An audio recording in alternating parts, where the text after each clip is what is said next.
On est donc ici. Je vois qu'il me coupe les cheveux aussi. Alors, טוב, בעזרת השם.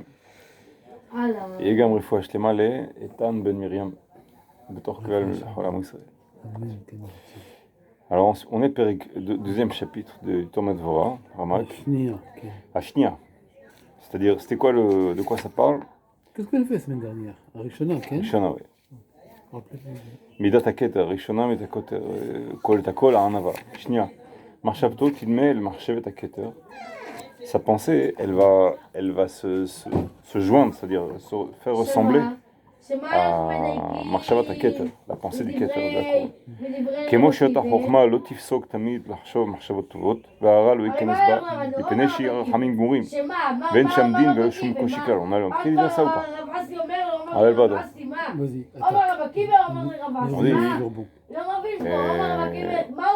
Comme cette chokhma, elle s'arrête jamais de penser à de bonnes pensées. C'est-à-dire, c'est comme un filtre dans la pensée. Quand c'est des pensées mauvaises ou négatives ou critiques ou plaintives, etc., à ce moment-là, il sait qu'il a tout intérêt à s'éloigner, essayer de les filtrer, de les éliminer, de les transformer. Enfin, il faut qu'il s'en sorte. On est souvent attiré par des pensées critiques, des problèmes, des plaintes. On se plaint. La pensée est plus miracle que le maasé. Que le maasé lui-même. Ah, c'est autre chose. J'ai entendu ça. Oui. Un peu. C'est racheter votre marqué. C'est le fait de penser, c'est plus important que de faire l'action.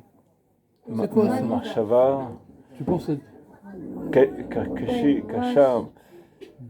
Marqué, racheter votre marqué. Je m'en rappelle plus.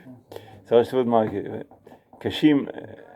Enfin, comme tu dis, c'est une mauvaise pensée, elle a parfois plus de poids, plus d'impact que le massé lui-même, voilà. Plus de conséquences. Je ne veux pas dire conséquences, mais de poids négatif.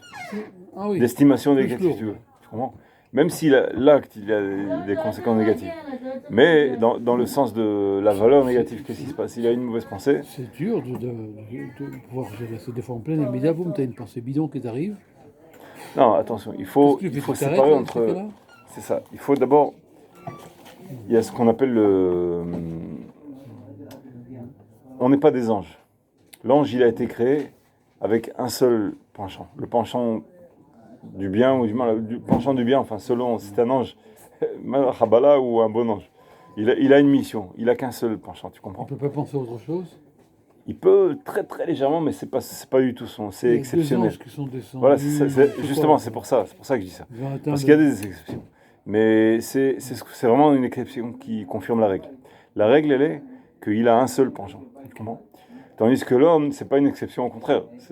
C'est la routine. La routine qu'il a toujours deux penchants. Yetzeratov, etc. Tu comprends? Donc nous, quand on a une mauvaise pensée ou une mauvaise intention ou quoi, il ne faut pas en faire un plat dans le sens où il faut lutter. Il faut en faire un plat dans le sens où il faut lutter, oui.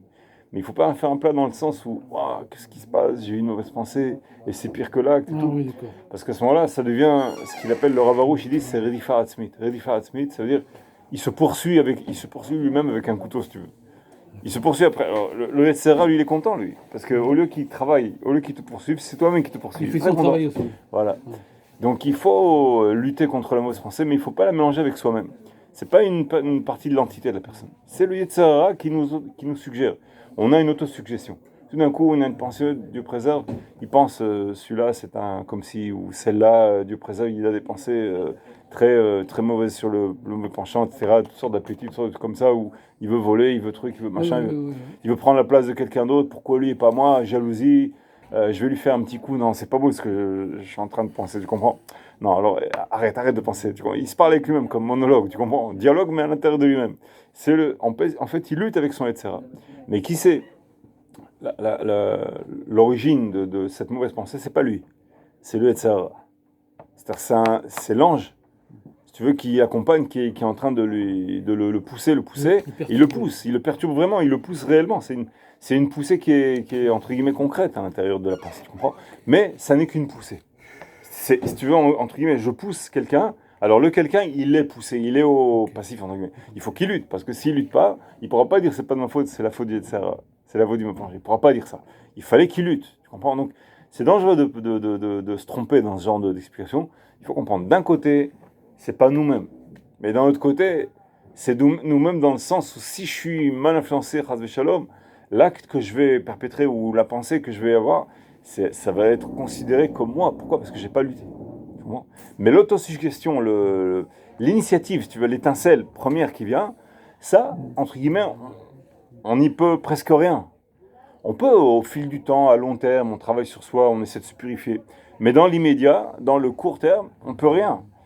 Ou alors, comment est-ce qu'on pourrait faire quelque chose en faisant rentrer la Torah à l'intérieur et être complètement concentré sur la Torah, complètement concentré sur Hachem.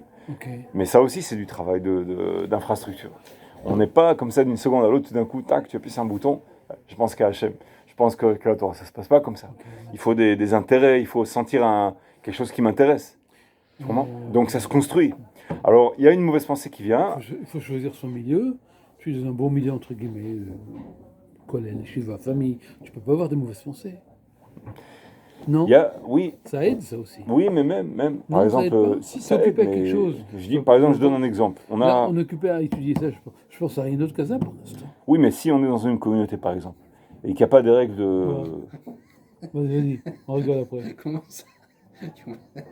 Si tu arrives à penser être crasa comme ça, c'est bien, c'est beau. Quoi? Quand je t'écoute, des fois il y a la tête, elle est... D'ailleurs, bon, parfois je parle, ma tête est d'ailleurs. Non, je t'écoute, hein. Non, mais c'est vrai. Répète ce qu'il a dit. Qu'est-ce que je veux dire? Comme en glace, les élèves. Oui, ils sont des années-lumière il y en a qui sont rêveurs. Il y avait ça me rappelle une histoire. C'était dans un temps pas très loin, il y a quelques centaines d'années. Il y avait un Chacham Goy. Quand on lui emmenait la description d'une personne ou quoi, certaines données de la personne, il savait dessiner et décrire la personnalité de la personne. Oui. Il lui emmenait les données de Moïse, Moshe Rabbeinu. Je me rappelle de ça. Tu connais cette histoire-là? Une belle histoire. C'est une belle histoire, oui, je m'en rappelle. Alors, il a commencé à dessiner et il a commencé à le décrire. Il a dit que c'était c'était un rachat avec plein de mauvais traits de caractère, des défauts. Il pensait à des mauvaises choses, je ne veux même pas dire quoi, des choses des pires, par exemple. Et les gens, ils étaient abasourdis, les Talmudim, ils entendent ça. Alors, ils emmenaient ça chez le Rav. Ils ont dit, comme ça, il a parlé de Moïse, ce goy-là. Qu'est-ce qu'il a dit, le Rav? Il dit, le Rav, et qu'est-ce que vous croyez? Que Moïse, il n'a que des bonnes intentions, que des bonnes pensées? Non. Il a un mauvais penchant comme tout le monde.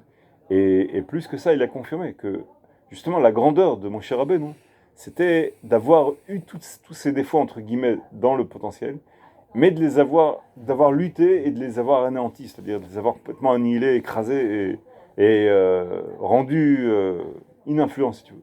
Mais toujours, il avait des pas toujours, je sais pas toujours, mais il avait des autosuggestions du Yetzirah qui le poussaient à faire le mal, et lui, il résistait. C'est ça, justement, la grandeur de Moshe. C'est pas qu'il est né dans le coton, il n'y avait pas de mal, et ça, c'est un piège de croire des choses comme ça. Il y a un passouk qui dit dans Parashat Shemot que quelqu'un de la tribu de Lévi va être Ish Mbet Lévi avec Karbat Lévi. Il est sorti quelqu'un de la tribu de Lévi, et il a pris une fille de Lévi, de la tribu de Lévi aussi. Bon, à l'époque, la Gemara dans Taranit, elle dit que Tou B'Av, c'est un grand jour de joie. Pourquoi? L'une des choses de Tou B'Av, c'est qu'ils ont autorisé à se marier entre les tribus. Donc, quel chidouche, quelle nouveauté j'entends que quelqu'un est de la tribu de Lévi, il est sorti, il a pris une Bat Lévi. Il n'a pas le choix, il est obligé de prendre quelqu'un de Bat Lévi s'il veut se marier. Mais la Torah, elle explique, elle explicite que, tu comprends, quelqu'un de la tribu de Lévi, il a pris Bat Lévi, et c'était Amram qui s'est marié avec Yocheved, et de là, il est né Moïse. Pourquoi la Torah, entre guillemets, elle prend de l'encre sur un passouk entier? Il y a tellement tout ce qui se passe dans le Sefer Shemot, toutes les plaies, les trucs, Pharaon, ça. Tout d'un coup, il y en a un qui prend Bat Lévi. Pourquoi? Chacun qui va se marier, tu veux me dire, il a pris une Bat Lévi, il a pris une Bat Shimon, quelqu'un de Shimon et Shimon. C'était, comment dire, on est devenus des millions. Alors imagine tous ceux qui se marient, tout ça, il faut les écrire. Donc quel est l'intérêt d'écrire ce passouk-là? Alors j'ai vu dans le commentaire dans le livre de Limonk, du Rav Limonk. Je ne sais plus de quel commentaire, mais ce commentaire-là, je l'ai vu il y a très longtemps. Il disait, c'est pour nous faire comprendre que Moïse, il est, comment dirais-je, c'est pas un ange. C'est pas quelqu'un d'extraordinaire qui est tombé du ciel et qui avait des facultés extraordinaires et qui était blanc comme neige et tout ça. Non, c'était un homme comme toi et moi, d'une Lévi qui a épousé un Lévi et ils se sont mariés comme tous les hommes et les femmes et ils ont eu un enfant comme tous les hommes et les femmes et il est né, Moshe Rabbeinu, comme tous les petits-enfants. Tu comprends? Donc il est né avec, entre guillemets, si on peut passer à la matière première, entre guillemets. C'est pas quelque chose d'extraordinaire, un ange. Il ne faut pas le rendre angélique, parce que si tu le rends quelque chose qui est au-delà de l'être humain, qui a un mauvais penchant, un bon penchant, etc., qu'est-ce qu'on fait en fait? On fait en fait que tout ce qu'il a fait Moïse, ça ne nous concerne pas. Ça concerne les gens qui sont exceptionnels. Lui, c'est une exception. Donc c'est bien, c'est une belle histoire. Tu me racontes une très belle histoire. On est complètement bouche bée et tout. On est heureux qu'on a un guide pareil. Mais nous, il y a lui et puis il y a nous. C'est pas pareil, tu comprends? Nous, bon, quand on sera Moïse, on fera ci. Mais maintenant, on n'est pas Moïse. Donc on a plein d'excuses, plein de comme ça. Et donc on se laisse aller. Donc la Torah, elle a dit, non, il y a quelqu'un de la tribu de Lévi. Il a pris une batte Lévi. Il est sorti Moïse. Tu comprends? Et pas tout de suite. Après, avec du temps. Il a eu des épreuves. Il a été voir ses frères sur le terrain. Il a tué un Égyptien. Il s'est sauvé. Il a été emprisonné 10 ans. Par Jéthro, il l'a emprisonné pendant 10 ans, et tout ça, toutes sortes d'histoires, et puis bon, après il voulait revenir, et il a dit, par inadvertance, une mauvaise parole sur Israël, alors Dieu il l'a rendu lépreux dans la main, il l'a dit faire rentrer encore une fois, puis avec le serpent aussi, parce qu'il a dit une mauvaise parole, après il est revenu. Et tu vois, toutes sortes de choses, il a passé beaucoup d'épreuves, jusqu'à ce que, bon, petit à petit, il est devenu Moïse. Donc, ce Chacham-là, le Goy, donc il a ramené quelque chose que le Chacham juif, il a confirmé, il a dit oui, effectivement. On sait que Moïse, il avait un caractère comme ci, comme ça, mais c'est pas pour le péjoratif, c'est justement, c'est en cela sa grandeur, tu comprends? Il contient et il arrive à subordonner son mauvais penchant. Tu vois ce que je veux dire? Donc, j'en viens aux mauvaises pensées. Quelqu'un a des mauvaises pensées. Oh là là, j'ai eu des mauvaises pensées. Bokertov, bonjour, tu as de mauvaises pensées. Il y a que toi qui as de mauvaises pensées. Moi, tous, on a tous des mauvaises pensées. Donc, mais il n'y a pas de tridouche, c'est normal, c'est la routine, entre guillemets, plus ou moins normale, mais il faut lutter. Ma part, c'est de lutter et de les éloigner, de les rendre bien, de ne pas en faire un plat trop pour pas tomber dans le piège du mauvais penchant, et ne pas aussi les fuir pour les laisser m'envahir, dire c'est pas de ma faute, c'est pas de ma faute. Ne pas tomber dans les deux extrêmes du mauvais penchant, tu comprends? Rester responsable de la manière dont je traite mes mauvaises pensées, mes mauvaises intentions, etc., dont j'arrive à fuir mon Yetzara pour Bezrat Hashem. Essayer de m'efforcer d'être un tzaddik, comme tous, on essaye. Tu comprends? Dans ce sens-là, il y a une mauvaise pensée. Alors, il y aurait Avera, Kashim et Avera. Les mauvaises pensées d'Avera, c'est-à-dire de faute, de transgression, Chazal dit c'est pire que la mauvaise pensée. Mais c'est pire dans un certain domaine, c'est pire.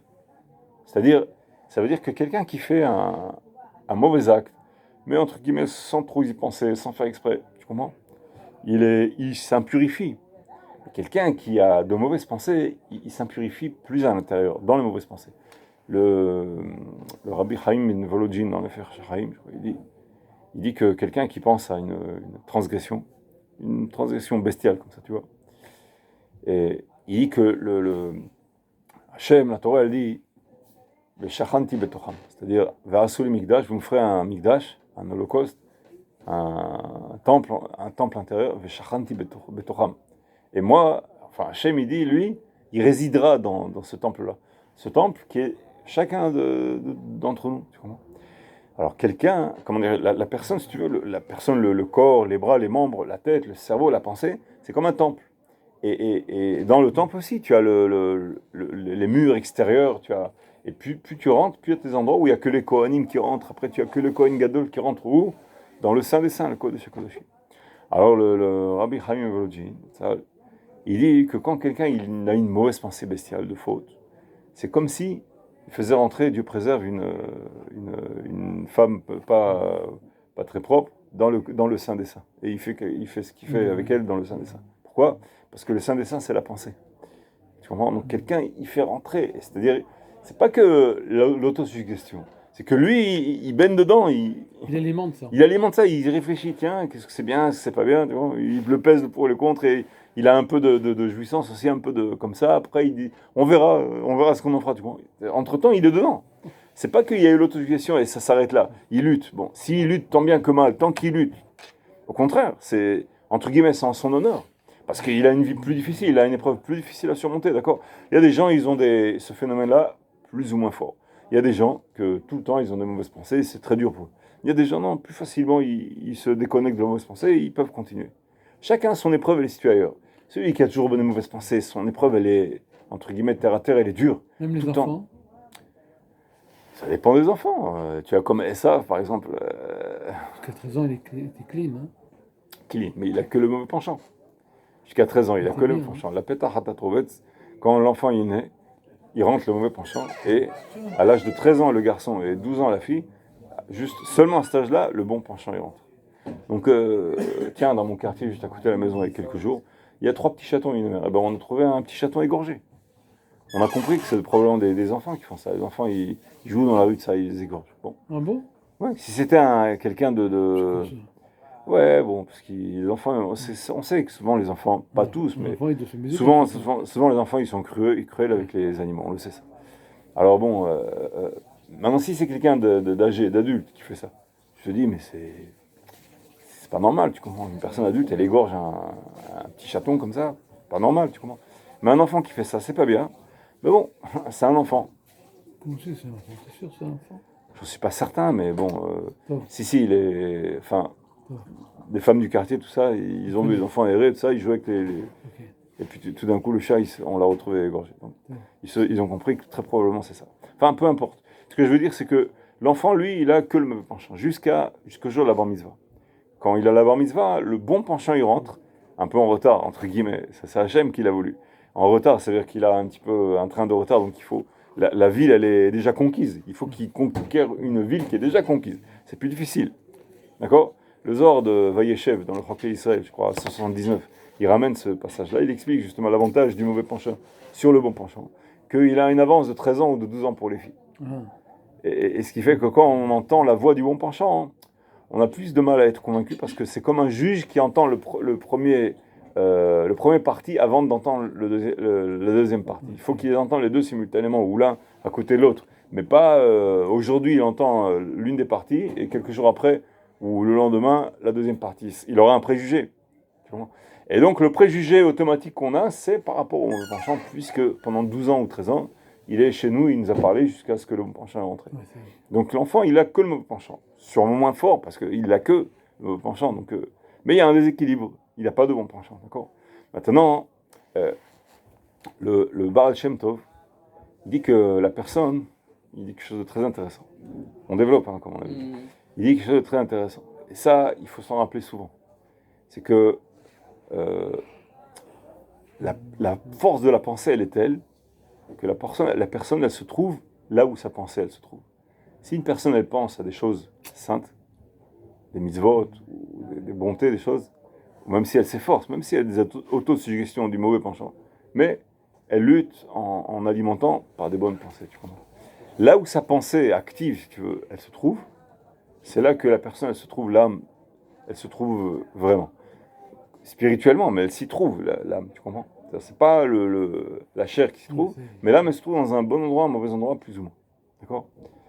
Maintenant, c'est quoi l'une des conséquences? Il dit le Baal Shem Tov, par exemple, quelqu'un qui est en Israël, en Eretz Israël, et qui pense, Dieu préserve, à des transgressions. Alors il dit, bien que son corps, il se trouve en Eretz Israël, mais son âme, elle se trouve en Chutz La'aretz, à l'étranger. Parce que comme il pense à des choses qui sont négatives, donc son âme, elle n'est pas en Eretz Israël. Et l'inverse aussi. Quelqu'un qui est en Chutz La'aretz, il faut faire attention à ça aussi. Parce que quand tu dis ça, alors les gens ils vont dire, bon, il n'y a plus de problème à être maintenant à l'étranger, puisqu'il suffit de penser à des mitzvot, ça y est, on a résolu le problème. C'est pas le but du Baal Shem Tov de dire ça. Il veut dire quelqu'un, de fait, qui est à l'étranger, mais que sa pensée, elle est dans les mitzvot. Lui, bien que sa chair, son corps, il se trouve en Chutz La'aretz, mais étant donné que sa pensée est dans les mitzvot, son âme, elle se trouve en Eretz Israël, en Terre Sainte. Tu comprends? Donc, c'est, comment dirais-je, c'est important. C'est très important de faire ça. J'ai entendu d'après du Ramban, je crois. C'est le Ramban, il me semble, le Rabbi Moshe Nachmanide qui ramène ça. Il dit par exemple, et ça c'est dans la Emouna, c'est très fort. Ça. Quelqu'un qui s'occupe de Torah, il étudie la Torah, mais ses pensées, elles sont fumeuses, elles vont dans toutes sortes de choses, dans le compte en banque, pas forcément des transgressions. mais même des choses qui sont profanes, tu vois. Son corps, il se trouve dans l'étude. Maintenant, il a le livre ouvert, il est en Beth Midrash. Mais son âme, elle est ailleurs. Elle n'est pas dans le Beth Midrash. Elle n'est pas dans la Kedusha. Tu comprends? Et celui qui est, par exemple, dans un travail, dans une boulangerie, je sais pas, il est avec ses fous, il fait quelque chose, et il a des pensées, il attend les chiours du soir, où il a appris quelque chose le matin, il repense à nous coucher à quelque chose, il pense à des mitzvot, il pense à la Torah, même pendant qu'il est occupé à faire des trucs profanes. Alors le Baal Shem Tov, il dit, le Ramban, il dit qu'à ce moment-là, son âme, elle est dans la Kedusha. Elle est ancrée dans la Kedusha sans arrêt, tu comprends? Et mieux que ça, celui qui parle de Torah, mais son esprit il est ailleurs, celui qui entendra sa Torah, il va sentir après un refroidissement de la Emouna. Il va ressentir, même qu'il a entendu la Torah pendant un quart d'heure, comme ça. Mais il va sortir du chiot, il va se sentir faible, affaibli, refroidi, pas mechouzak, tu comprends? Comme s'il on lui avait enlevé des forces dans la Kedusha. Il aurait mieux valu qu'il n'écoute pas presque. Au niveau du résultat, je veux dire. Tu comprends? Et l'inverse. Tu vas chez le garagiste, le boulanger, le plombier, quoi. Mais sa pensée, elle est toujours dans la Kedusha. Il pense toujours, il y a des choses comme ça. Il a pensé à une kushia, une halacha, un midrash, un moussa, quelque chose. Il est toujours en train d'essayer de régler ou de réviser, tu vois. Eh ben, il te parle de tuyauterie ou comment, du radiateur de la voiture ou de, je sais pas moi, le four qui s'est éteint, qu'il faut l'allumer, etc. Après que tu as entendu parler du four et du radiateur, tu sortiras à la boulangerie et tu vas sentir ta émouna, renforcée. Tu vas sentir un souffle de vie comme ça, tu vas te sentir, comment dire, avec des forces. Une envie de faire des mitzvot, une envie de. Tout d'un coup, un bétachon, une espèce d'assurance en soi, tu comprends, dans les mitzvot, et une envie tout d'un coup de faire toutes sortes de choses. Ça vient de cette même personne-là qui t'a vendu du pain, qui t'a parlé d'une réparation de je sais pas quoi, tu comprends? Donc tu vois, à ce point-là, la force de la pensée. Donc Hiroré Avera Kashim et Avera, c'est-à-dire la force de la pensée, elle est telle que c'est le Kodesh HaKodashim, que c'est la force d'influence sur les autres, sur soi-même. C'est la montée ou la descente. Tu comprends? Une personne qui est là ou pas là. S'il est en Chous Laaretz, non, il est en Eretz Israël, ou l'inverse. Donc il y a énormément de conséquences à cela. C'est très important la pensée, effectivement. Plus que ça encore, il y a beaucoup à dire sur ce sujet-là, beaucoup à développer. Ce qu'on a vu plusieurs fois sur le bataille, il réfléchit que l'une des forces du Yaakov Avinu, c'est que jamais il quittait tous les avos, les patriarches, c'est pareil. Jamais ils quittaient de leur pensée à Koshbo. Jamais ils quittaient. C'est-à-dire, même quand ils dormaient, ils allaient dormir, avant de dormir, ils pensaient à Koshbo, on se devant à Koshbo. Toujours. Ils étaient ce qu'on appelle Merkava, le char. Comme un char qui supporte, qui soutient Koshbo. Pas qui soutient, mais qui. À Koshbo, il est en eux, quoi, partout. Et de ce fait, il était invincible dans le sens où c'était impossible de faire subir l'exil d'Égypte à Yaakov Avinu. Il fallait que ça se fasse du temps où Yaakov Avinu il soit parti. Comment? Donc l'une des conditions qua non de l'exil d'Égypte, d'après le bataille, c'était que ce soit sans Yaakov Avinu.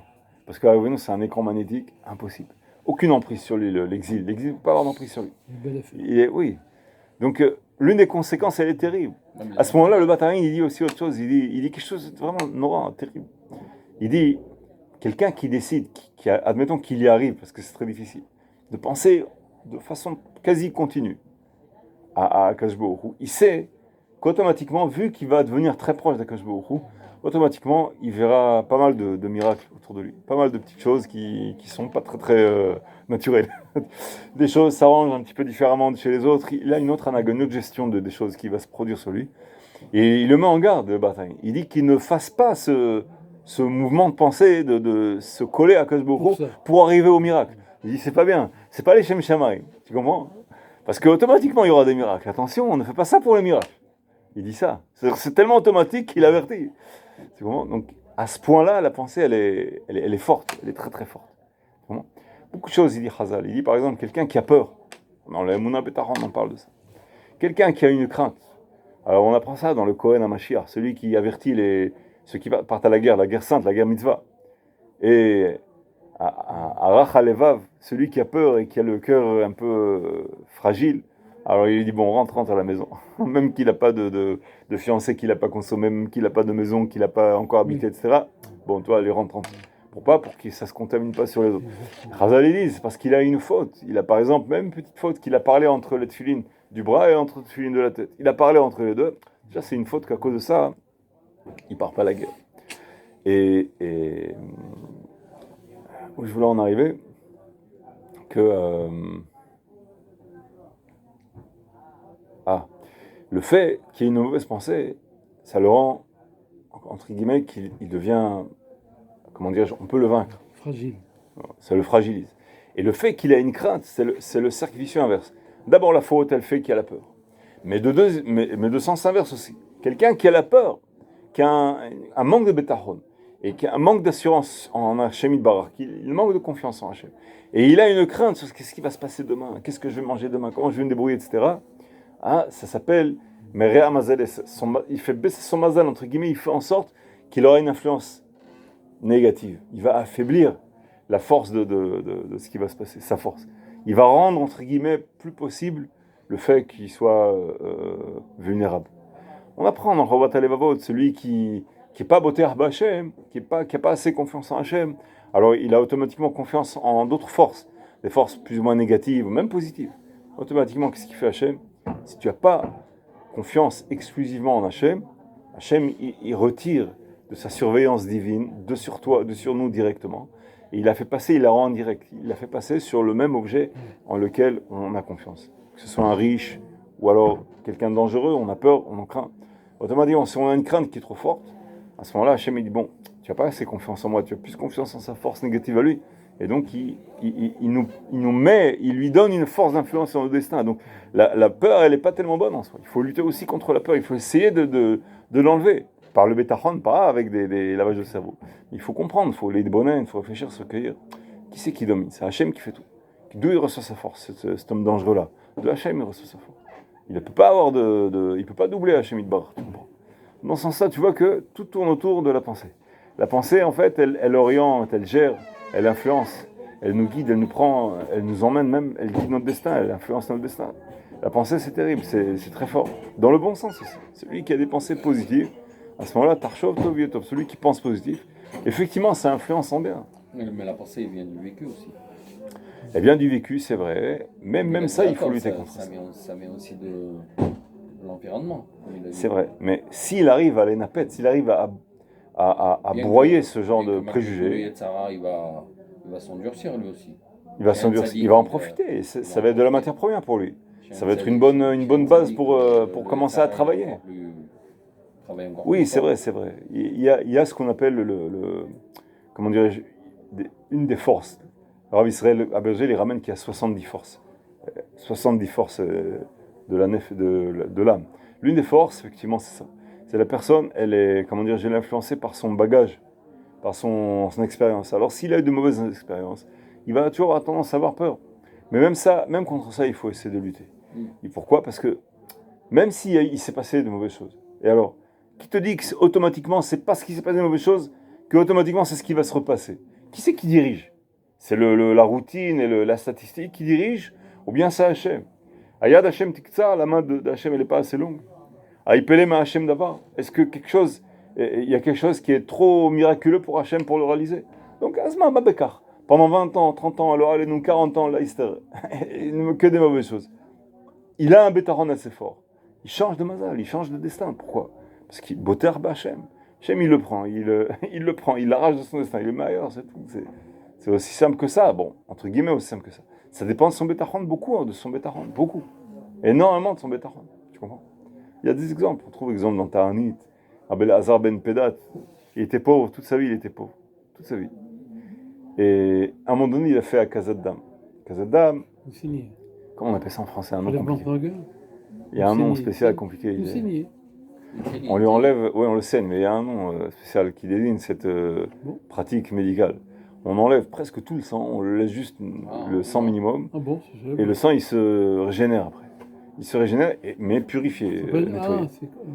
C'est une technique médicale dangereuse. Et qui était très pratiquée du temps d'Agmar. C'est pas pour la dialyse? Non, non. Filtre tout le sang? Non, c'est pas ça. Il faisait ça?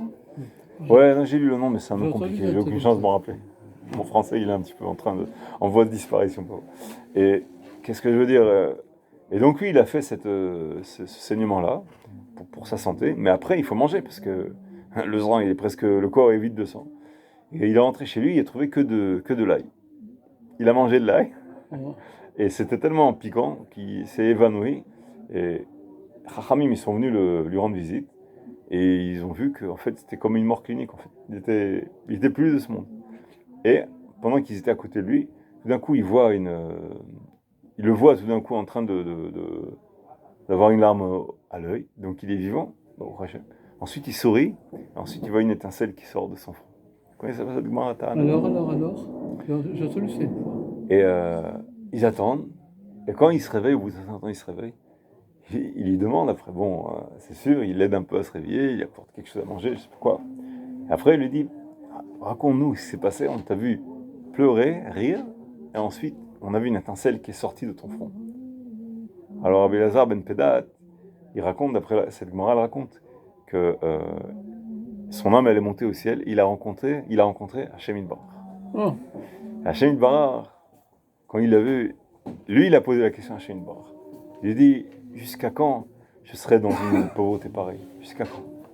Alors Hachem, il lui a répondu, il lui a dit, est-ce que tu veux que je ramène le monde entier au Tohu Vavohu, c'est-à-dire avant la création, et que je le recrée du début, où là, et peut-être que tu renaîtras, pas dans un astre, pas un astre, un mazal, Chas Shalom, pas un astre, on n'a pas d'astre, mais un mazal, un destin, si tu veux, qui n'est pas de pauvreté.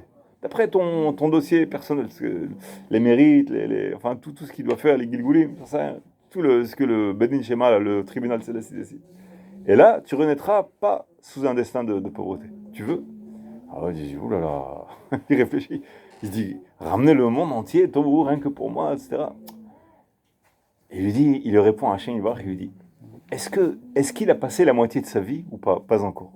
Il a dépassé déjà la moitié ou pas? Hachem, il lui dit, oui, tu as dépassé la moitié de ta vie. Alors, il raconte aux Chachamim qui sont venus le visiter, il lui dit, quand il a entendu qu'il a dépassé la moitié de sa vie, il a eu une alarme à l'œil.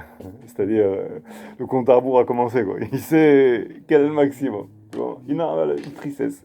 Il va plus vers la fin que vers le début. Bon.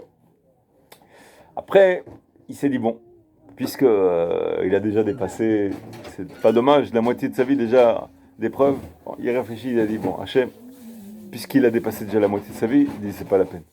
Ne ramène pas le monde. Il dit, c'est pas la peine. Bon, c'est pas grave. Genre, ne ramène pas le monde au Tohu Vavohu, toutes les générations, c'est plus la peine, c'est pas la peine. Laisse comme ça, c'est bon. Ma chérie, d'accord. Alors Hachem, quand il a entendu ça, il a dit, puisque tu m'as répondu ça, viens, je vais te montrer ton Olam Haba, je vais te le montrer. Alors il a pris, et la Gemara, elle dit qu'il lui a montré 13 fleuves à Farsémon. Bon, on sait pas ce que c'est des mondes, Olam Haba, c'est des mondes spirituels, des récompenses immenses. Et quand il a vu ça, il a souri. C'est pour ça que j'ai souri. Bon, après, tout d'un coup, c'est là que ça devient piquant dans l'histoire.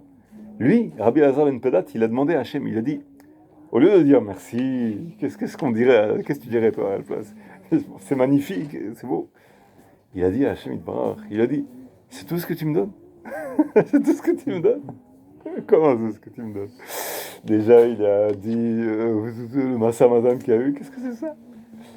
Alors, Hachem Yitbarach, il lui a répondu, il a dit, tu veux que je laisse rien à tes amis? Alors, Rabbi Elazar ben Pedat, il lui a répondu, est-ce que je demande à quelqu'un qui n'a pas, c'est-à-dire qui est limité? Tu es limité. Est-ce que si je prends plus, ça va être sur le compte de quelqu'un d'autre? Alors Hachem Yitbarach, il a aimé cette réponse-là. Il a donné un petit coup de, comme le Rav Ovadia, entre guillemets, il a donné un petit coup sur le front. Il y a une étincelle qui est sortie. ça lui a plu la réponse et il s'est réveillé. Comme ça. C'est ça l'histoire. C'est beau. C'est dans le Ta'anit, c'est marqué ça? Dans le Ta'anit. Les Perek. On a plus les Ta'anit. Vers la fin. C'est vers la fin. À la fin je crois. C'est la semaine de la lire, ça. Ouais. Alors c'est curieux parce que d'abord il y a beaucoup de questions qui sont dans ce maasé-là. Vous n'avez pas des questions, c'est pas bizarre, cet échange-là, un petit peu marchandage, un peu comme ça. Qu'est-ce qu'il a pris tout d'un coup de demander, c'est tout ce que tu me donnes? Il y a un instant, il pleurait qu'il était pauvre. Maintenant, on lui donne 13 mondes, je sais pas, de Olam Haba, tout d'un coup, ça lui suffit plus. C'est un peu paradoxal, comment dirais-je, ça a l'air un petit peu pas contradictoire, mais on comprend pas le rapport entre l'un et l'autre. Et puis, Hachem, il lui répond, tu veux... Il lui avait répondu, Rabbi Elazar. Hachem, il a dit, mais tu veux pas que je laisse quelque chose à d'autres? Qu'est-ce que c'est cette réponse-là? Il sait très bien qu'il a infini. Pourquoi Rabbi Lazare, il est obligé de le dire? Est-ce que je demande à quelqu'un qui n'a pas? Et ça lui a plu, Hachem, ça veut dire qu'il a bien répondu. Tu comprends? Qu'est-ce que c'est ce marchandage-là? Bon. Alors j'ai vu, dans l'un des Rishonim sur la Gemara, il explique une règle générale sur la Gemara, qu'Hachem, il parle à une personne selon ses proportions de pensée, ses capacités de penser. C'est-à-dire, si une personne, elle est obtuse, elle est très renfermée, et ça, Hachem, il va, entre guillemets, descendre à son niveau. Il ne va pas lui parler de choses complètement incompréhensibles. Il va lui parler d'une façon que, lui, il va pouvoir capter les notions, les choses, tu comprends? Alors, Hachem, il a parlé, entre guillemets, selon les notions qui ne sont pas étrangères à Rabbi Eliezer ben Pedat. Mais ce qui est curieux, c'est que Rabbi Eliezer, il a dit non, je ne veux pas parler selon ces notions-là. Il a dit non, je veux parler plus élevé, entre guillemets, tu comprends? Alors, bon, je ne sais pas exactement quelle est la réponse à l'énigme, mais déjà, étant donné que Rabbi Eliezer ben Pedat, il lui a demandé jusqu'à quand il sera pauvre à ce point-là, jusqu'à quand. Donc, peut-être entre guillemets, bon, Chas v'Shalom, on essaie de comprendre, on ne sait pas. Hein.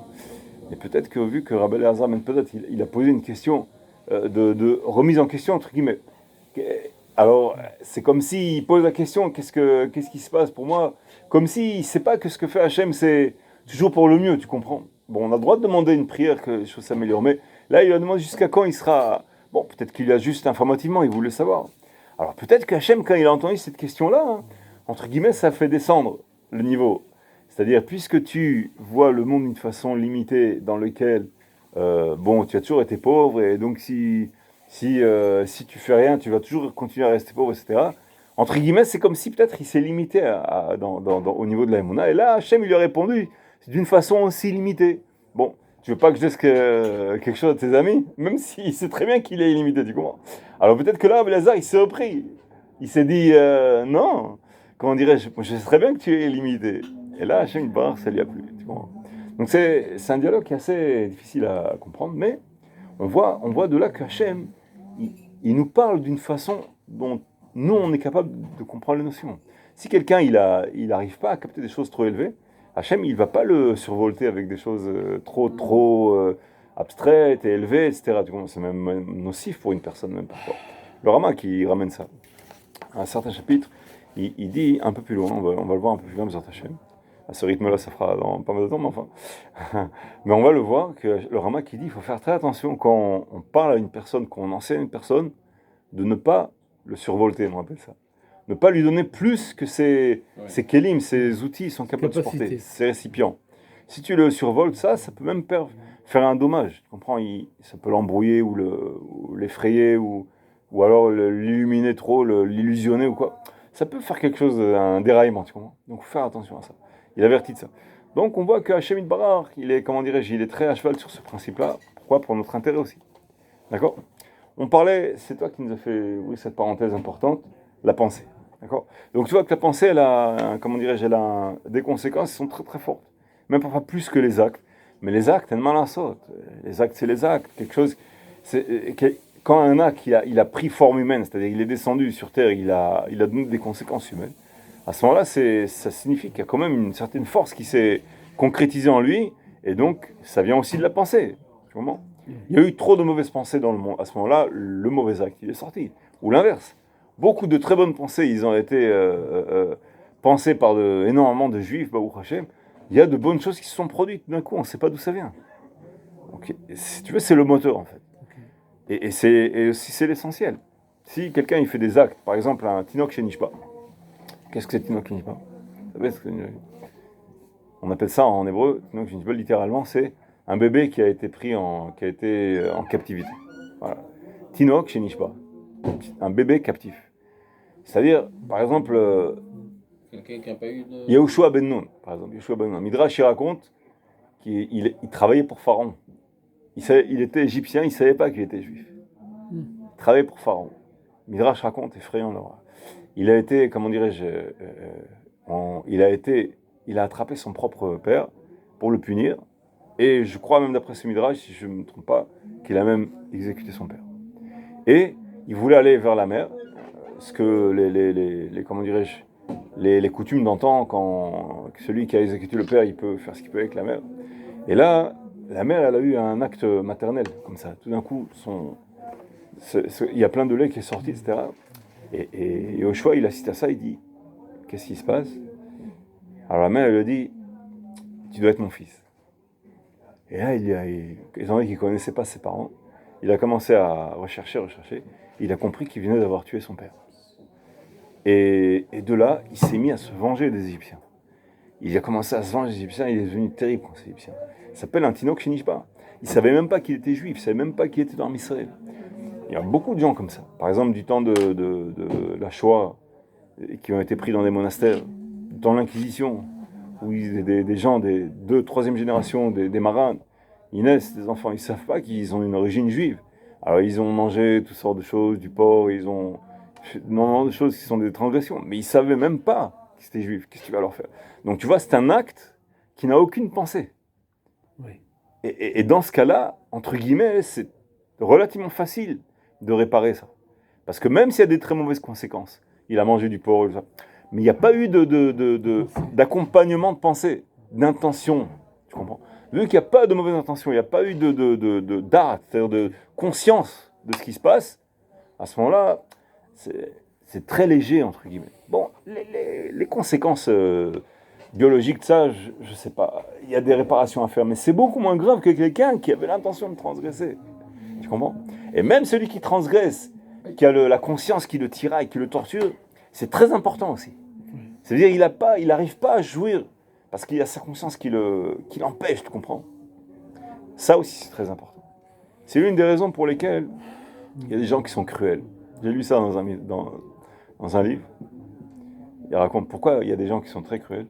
En réalité, c'est parce qu'ils ont pitié, mais ça les embête. Cette pitié-là, ça les tiraille.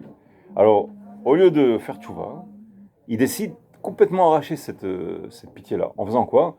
En rentrant dans la cruauté très fort. Ils espèrent que là, ils arriveront à arracher cette vertu de miséricorde. Ça, ils expliquent. Parfois, c'est l'une des raisons pour lesquelles, tu comprends? Parfois, c'est ça. Quelqu'un qui, comment dirais-je, qui aime une autre personne, ou qui se sent trop proche, elle l'interprète mal, elle sent une concurrence et elle commence à lutter contre elle. Elle ne sait pas qu'en réalité, elle est très proche de cette personne-là. Il y a une notion comme ça. Donc la pensée, elle est très importante. D'accord? Bon, on continue un peu. Ce qu'on va réussir à faire. Marshavto, on a pensé. D'accord? Tidme la marshavet aketer. Elle va tendre, elle va essayer de s'élever jusqu'à la couronne. Comme la chorma Aliona, si tu veux, la chorma d'Hachem, elle ne va pas cesser d'avoir de bonnes pensées. Loïgour Hara, le mauvais, il habitera pas chez Hachem, il ne se présentera pas devant Hachem. Vous vous rappelez, on a appris ça la dernière fois. À ce moment-là, il n'y a que les bonnes pensées qui se présentent devant Hachem, qui s'approchent d'Hachem. Étant donné que, comme de la même manière que parallèlement à cela, que les bonnes pensées, ce sont elles qui se présentent devant Hachem, Ve'ara Loï Kanesba, et le mal, il pénétrera pas là-bas, il pénètre chez Rachamim Gmurim. C'est une miséricorde totale. Ven Shamdin Veloshum Koshiklal, et il n'y a pas là-bas de rigueur et de difficulté de chercher les noises. Tu comprends? C'est la miséricorde. Ainsi, la pensée d'une personne, il va toujours s'efforcer à ce qu'elle soit complètement nettoyée de choses moches. Moches. Des mauvaises pensées, des mauvaises projections sur une personne. On pense à une personne, on fait comme ça, dans l'esprit. Tu vois, toutes sortes de mauvaises grimaces dans le cœur. Pourquoi? Parce qu'on a un regard critique, en fait. On a un regard critique parfois sur la personne, et donc ça s'appelle une pensée moche. Imagine que la personne, elle voit ma pensée, notre pensée. La honte qu'on aurait. Waouh! Non, j'avais pas l'intention de te vexer, ni quoi, tu vois. Mais étant donné qu'il y a un barrage, donc on n'est pas transparent, donc bon, elle n'a pas trop honte, elle se permet de penser ce qu'elle veut. Mais la pensée, elle est là, et il y a des choses moches dans la pensée. Et ça va à l'encontre de ce qu'il dit le Rav ici. Toujours, il va s'efforcer que les pensées, il va nettoyer sa pensée. Non, j'ai une pensée qui est pas belle. Elle n'est pas sucrée, elle n'est pas miséricordieuse, elle n'est pas vertueuse. Qu'est-ce que c'est ça? Il se reprend. Alors, il éloigne encore une fois l'autosuggestion. Elle vient l'autosuggestion. Mais il faut lutter, il faut la penser. Pourquoi je pense comme ça, lui? Si j'étais à sa place, qu'est-ce que je ferais? Ou alors imagine, je serais directeur comme lui. Bon, c'est facile, maintenant je suis l'employé, mais je serais directeur comme lui. On va savoir. L'orgueil m'a rattrapé, peut-être l'abus de pouvoir. On va savoir ce que j'aurais fait, tu comprends? Pourquoi je pense de lui mal? Est-ce que j'étais à sa place? Bon, je pense que j'aurais fait mieux, mais comment dire, j'ai eu l'occasion de faire ça? On va savoir. Si Dieu il m'a laissé dans cet état très bas dans la hiérarchie, apparemment c'est que, éventuellement c'est peut-être ça aussi. C'est que si j'étais plus haut, peut-être je deviendrais cruel, ou orgueilleux, ou toutes sortes de choses. Donc ne t'empresse pas de penser du mal de n'importe qui, de quiconque, tu comprends? Il y a une différence entre la pensée et l'acte aussi. C'est que la pensée, Oui. non, dans la pensée, elle est entre parenthèses cachée. On croit qu'elle est cachée. Mais elle Vis-à-vis ressort d'Akadosh parfois. Baruch Hu. Non, mais vis-à-vis d'Akadosh Baruch Hu. Je dis, bon, Ah, non, il n'y a personne qui sait. L'acte, c'est certain. L'acte, il est apparent. il y a quand même beaucoup de gens qui savent que la pensée, elle est dévoilée à quelque chose. C'est, je pense que c'est, toi, Parce que toi, si- comment non, tu, parce que si tu quand sais tu que- penses, tu sens que Hachem, il Non. voit ta pensée ou pas? Non, non, justement, quand tu penses quelque chose, tu essaies de mettre entre parenthèses Akadosh Baruch Hu de côté. Parce que si tu sais. Parce que tu pourras pas te permettre de penser ça. Voilà. Ouais, je comprends. Tu fais un Mais- Massaromatan. Mais tu fais un acte, enfin, tu Non, essaies de, l'acte, de toute Non, manière, de penser, je quoi veux dire. Non, l'acte, de toute manière. le pivot dans la pensée Ouais, de, c'est ça. L'acte, de toute manière, quoi qu'il en soit, tu seras jugé. Même, même si c'est par Akadosh Baruch Hu, tu seras jugé par les autres, quoi. Ouais. Par l'entourage, par ce que tu vas faire, etc. L'acte, il est apparent. Mais par contre, la pensée, je dis, bon, il est. C'est Ouais, mais caché je quelque pense part. quand même la grande majorité des Juifs au Hachem, ils savent quand même. Peut-être ceux qui sont éloignés moins, mais quand même, on a une conscience, on sait que quand on pense quelque chose, on n'a pas de difficulté à s'imaginer qu'Hachem il voit notre pensée. Je pense.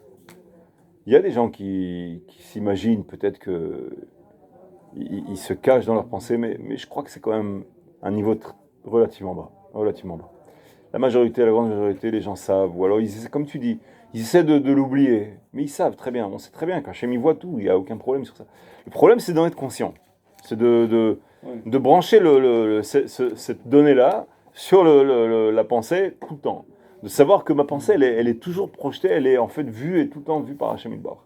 Effectivement, si j'étais conscient à chaque instant que Hachem me regarde et il me juge à cette seconde-là précise, je ne me permettrai pas de penser ci ou ça, de juger une telle personne, telle personne. Mais, toujours est-il, il y a la notion de pensée moche. Et ça, c'est quelque chose de subjectif. L'intuition de la personne, la conscience de la personne, elle est capable de s'en rendre compte bien souvent. Sauf quand c'est compliqué. Mais quand c'est simple, des choses, une mauvaise pensée sur une personne, ça, on rabaisse une personne à notre estimation. Ah, elle n'est pas terrible, elle n'est pas comme ci, elle n'est pas comme ça. Tu comprends? On est insatisfait. On sent que c'est quelque chose de moche. Ça, on est très capable de se rendre compte instantanément. Bon, il faut se reprendre. Parce que là, on s'éloigne comment dirais-je, de cette adracha-là. Comment cette gestion de la pensée. C'est une gestion de la pensée qui filtre. Mais le filtre, ça ne suffit pas. Il faut générer par quelque chose de positif. Si j'enlève les mauvaises pensées, parfois ça devient obsessif. Ça, c'est un grand principe dans les mauvaises pensées. Quelqu'un qui a une mauvaise pensée, il se dit non, je ne veux pas penser cette mauvaise pensée. Je veux pas. C'est pas la bonne méthode. Il faut penser une bonne pensée. Il faut, comment dirais-je, prendre un jet d'eau et remplir par autre chose. Ouais. Si je dis non, je ne veux pas penser, il bouge les oreilles, il bouge les yeux, mais la pensée là-dedans, c'est qu'il faut penser à autre chose. Régénérer par autre chose. Tu comprends? Et se dire, si j'étais à sa place, est-ce que, comment dirais-je, il est mis à une épreuve, que va savoir, peut-être qu'il a un mauvais penchant plus fort que le mien. Peut-être que moi, effectivement, je me serais mieux comporté à sa place. Mais si j'avais son mauvais penchant à lui, aussi fort que le sien, est-ce que j'aurais su le gérer et le repousser? J'en sais rien, ça c'est des choses que... Comment tu peux gérer une chose pareille? Donc tu peux pas le juger, c'est pas possible. Comment? Et même si tu le juges dans toutes les données, mais ça, comment tu vas savoir? Quelle est la force de mon mauvais penchant par rapport à son mauvais penchant? On peut mesurer une chose pareille, on a un compteur GGR de radioactivité, on ne peut pas savoir une chose pareille, tu comprends?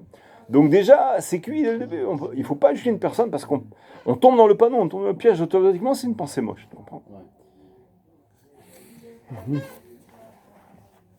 Ukmo Shehi Sod Chochma Torah Kedosha. Dans le secret, comme c'est dans le secret aussi de Chochma Sod Chochma Torah Kedosha. Le secret de la Chokhmah, de la Torah sainte. Velo yarsar shum sod Torah. Il ne faut pas enlever toute la Torah, les données de la Torah dedans. C'est-à-dire les connaissances de la Torah qui vont se mélanger à la pensée, qui vont, comment dirais-je, filtrer et régénérer cette pensée-là. Est-ce que ça correspond à la pensée de la Torah ou pas? Velarchov begadlut ha'el upe'olata vatovot. Et pensez aussi à la grandeur de Hashem Yitbarach et tous ces actes qui sont immenses et infinis. Et ces bons actes de miséricorde. Ou les hétiv, faire le bien, vekayotse, etc. Klalosh et davar, donc en règle générale, en résumé si tu veux, loïkanes zar ou batel bemarchavto. Il ne faut pas laisser penser des pensées étrangères, c'est-à-dire des pensées qui sont à l'encontre de la volonté de Hashem. Ce que Hashem voudrait que je pense. Pas dans le sens d'autosuggestion. Ça, entre guillemets, c'est presque la volonté d'Hachem. Il a voulu qu'on ait un mauvais penchant. Donc, la première suggestion, si tu veux, du Yetzirah, ça c'est, entre guillemets, c'est, j'ai peur de le dire, mais c'est la volonté d'Hachem. C'est lui qui nous a créé pareil, tu comprends? Par sa chokhmah, il sait quel est l'intérêt pour nous. Mais la façon dont lui, il va ruminer cette pensée, tu comprends? C'est ça le problème. Aussi, par exemple, dans les lois de la sainteté des yeux, quand on voit une vision du préserve, une femme qui est impudique ou quoi, la première vision que, par accident, la personne elle rencontre une mauvaise vision, il va pas être accusé de ça. Depuis que tu m'as dit ça, c'est Ouais. terrible. Quoi? Chaque fois que je vois le gars, j'ai dit, il nous a dit qu'il y a des anges qui dirige. qui dirigent le regard. Oui, c'est ça, c'est pour ça. C'est terrible, hein. À chaque fois, Mais, j'y c'est ça. pense, Mais tu te rends mais- compte, tu conduis et tout d'un coup tu ouvres l'œil, je sais pas, tu fais 180 degrés, tu ouvres l'œil, là, en plein dans le truc, et comme c'est la science-fiction, c'est pas possible. Comment tu Non, mais sais c'est ouvrir? la vérité, hein. Mais Oui. sérieusement, une fois Non, que tu c'est fais écrit, attention à ça, je te dis. Tu réalises, c'est pour ça que la première vision, C'est pas elle possible n'est pas qu'elle- condamnable. Parce qu'il y a, je sais pas combien de personnes, mais. Oui, c'est ça. et Tu as une donc, foule, ça, tout d'un coup tu tombes dessus. Comment c'est possible? Impossible. Mais donc tu vois que c'est quelque chose du Yetzirah. C'est l'ange du Yetzirah, maman, qui te pousse les yeux. Donc on ne peut pas condamner une personne pour cette première vision instantanée, donc cette il y a- première dixième de seconde. Mais à partir du moment où il l'a vu, il a capté, tout de suite il faut comment dire, si une deuxième fois il remet ses yeux dessus, Ouais, c'est là qu'il- il est condamné. c'est qu'il y a un problème. Là c'est entre guillemets, c'est presque méside. C'est presque exprès. Là ça veut dire qu'il a eu l'intention de regarder. Et là il va être jugé dessus. Tu comprends? Mais la première non, c'est ça qui est, comment dire, c'est ça qui est Ouais. un grand bénéfice. Et la personne, il ne faut pas qu'on tombe dans le piège. Ah, j'ai regardé.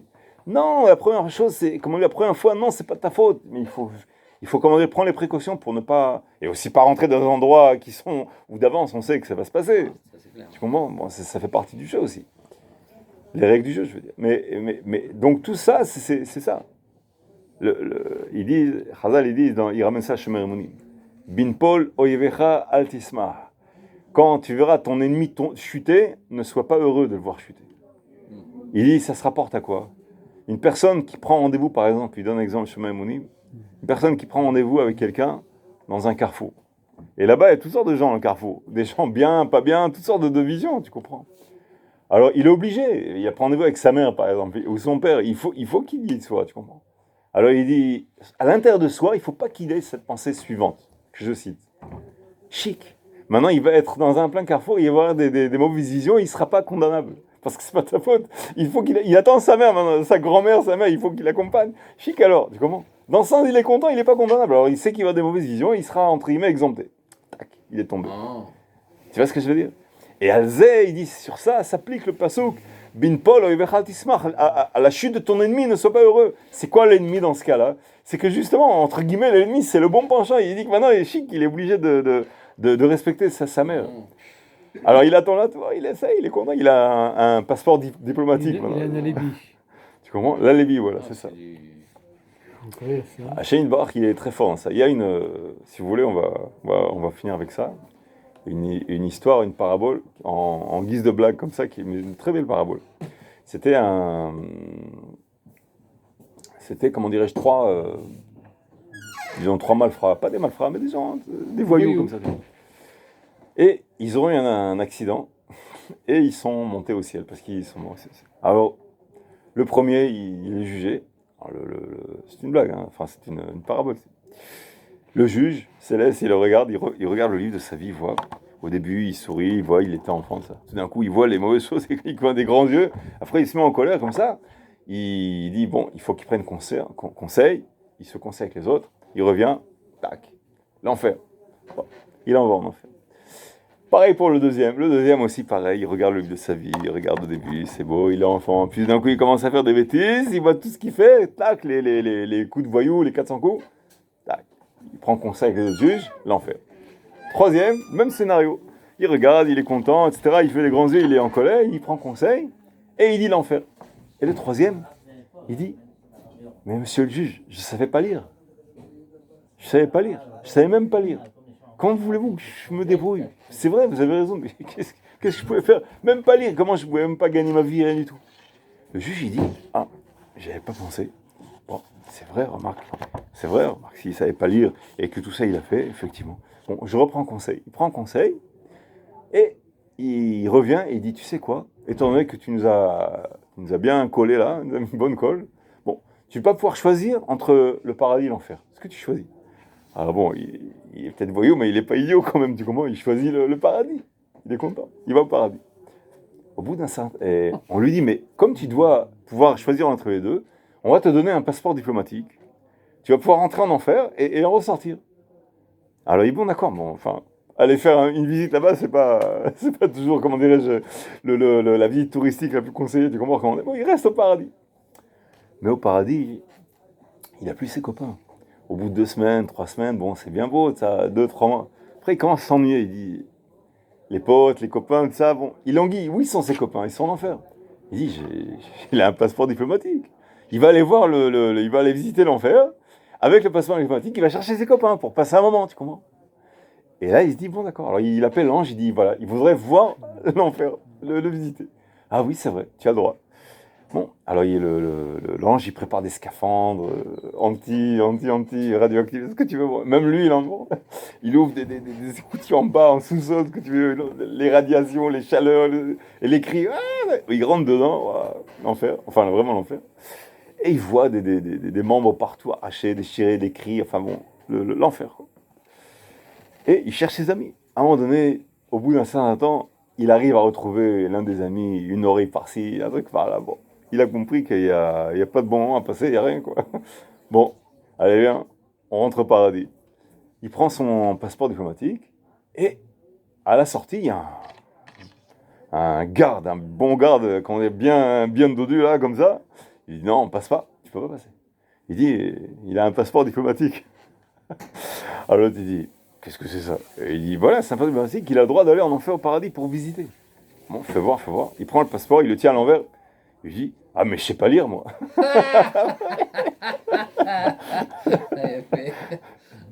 C'est-à-dire, Hachem Yitbarach, il sait nous attraper dans les petites fautes dans lesquelles on va tomber. C'est-à-dire, il a fait croire qu'il n'a pas fait exprès en disant qu'il ne sait pas lire. Alors Hachem lui a tendu un piège. S'il reste au paradis, il gagnera. Mais il va être attiré par l'enfer. Donc il va, si tu veux, c'est comme le criminel qui revient sur le lieu du crime, si tu veux. Il va être planté par quoi? Par le Mida Kanimida. Il va dire au chômeur, il dit, mais il y a un pas de monnaie, mais il ne sait pas lire lui non plus, tu comprends? Donc il ne savait pas lire lui, c'est pour ça qu'il a le droit de faire des gaz en coup. L'autre, il ne sait pas lire, c'est pour ça qu'il a le droit de... Donc en fait, il y a, si tu veux, il y a Hachem Yitbarach, toujours il saura nous attraper dans le coin où on croit que, comment dire, j'ai un passage qui dit...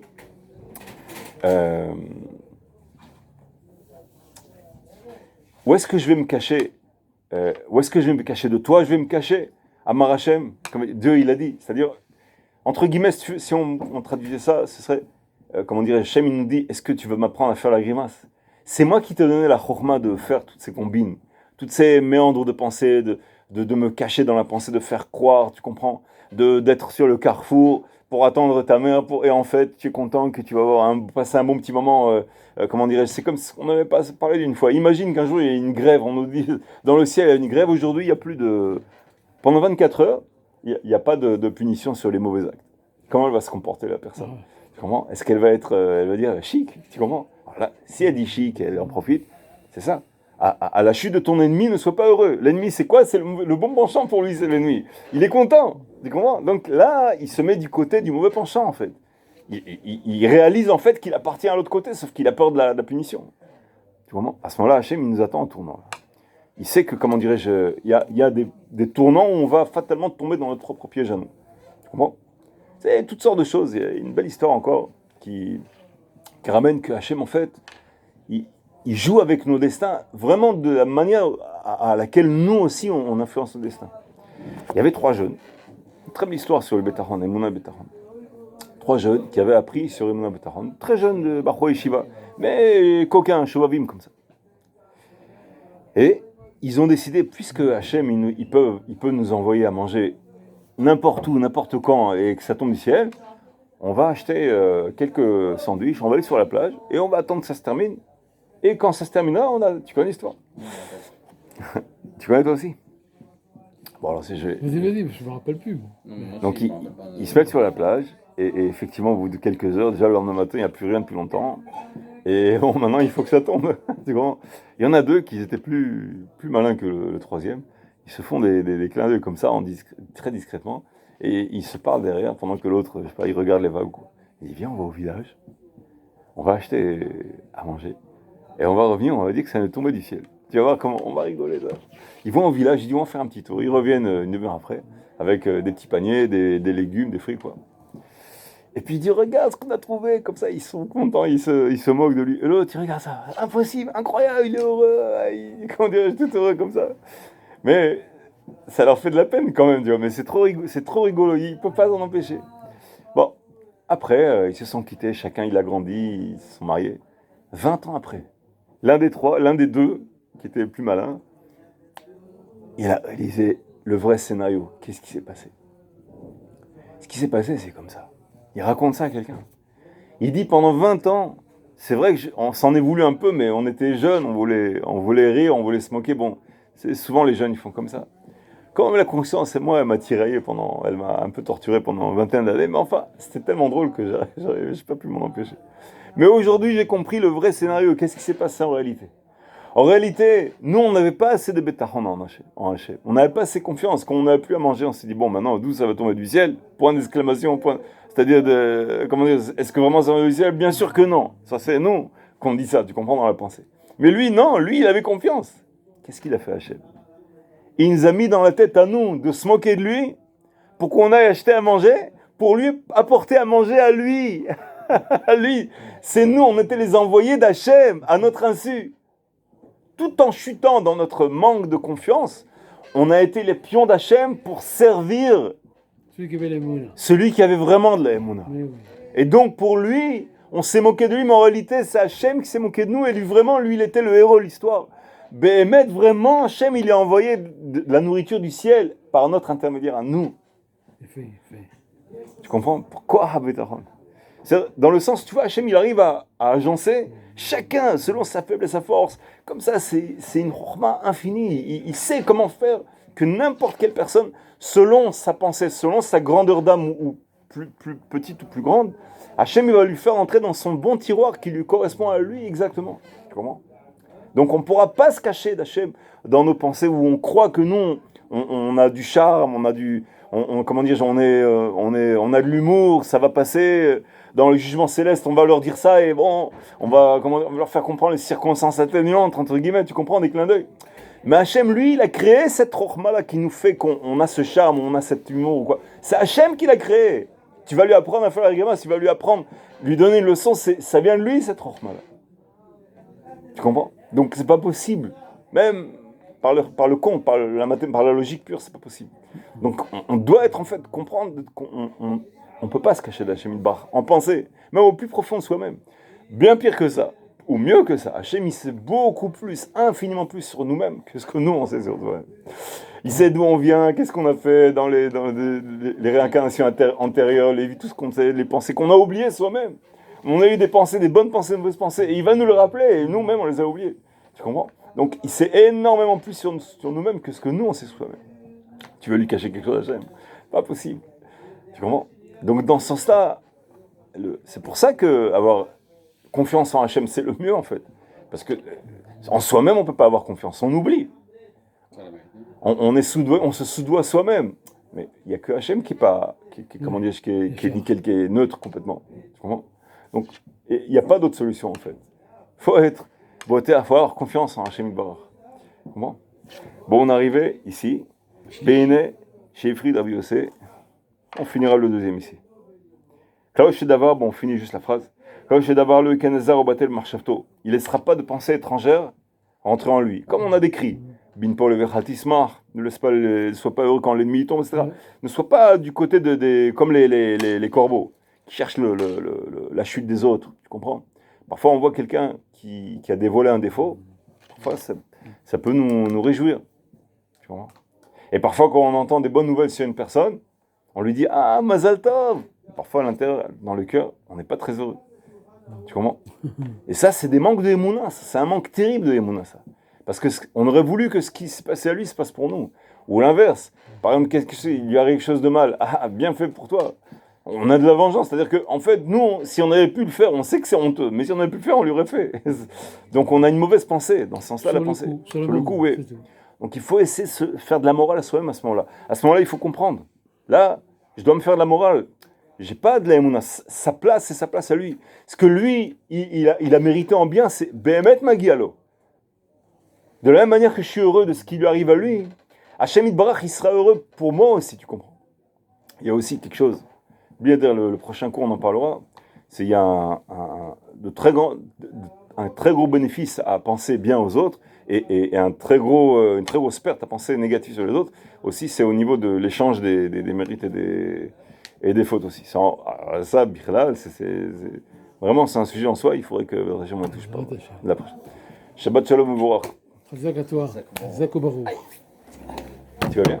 Très bien.